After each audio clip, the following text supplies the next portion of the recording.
प्रभावशाली company Gupta corporation.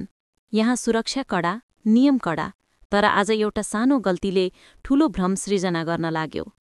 Gautam कम्पनीको senior officer प्रवेशद्वारमा उभिएका छन्।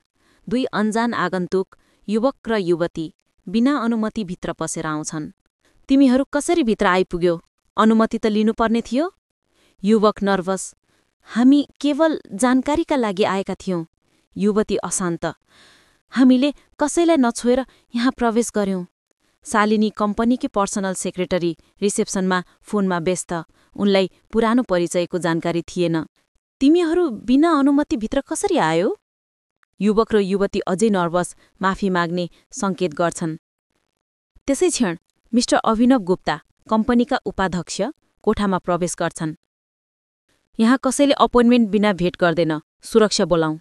त्यसै क्षण गौतमको मोबाइलले कम्प्लेन गरेको आवाज निकाल्छ।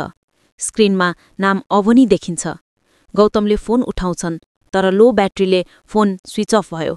युवती दूरबाट, तिमीलाई थाहा छ मसँग अपोइन्टमेन्ट छैन। हल्का तनाव फैलिन्छ। युवक र युवतीले गल्ती स्पष्ट पार्ने प्रयास गर्छन्। युवक, यो पुरानो निमन्त्रणा हो, केही मिसप्रिन्ट भएको रहेछ। शालिनी सुनिरहेकी छिन्। मिस्टर अभिनव ध्यानपूर्वक सुनिरहेछन्। अनुहार कडा देखिए पनि भाव बदल्दै जान्छ।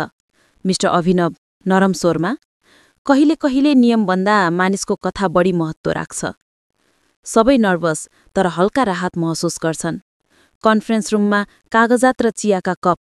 मिस्टर अभिनव, म तिमीलाई छोटो समयको भेट अवसर दिन्छु।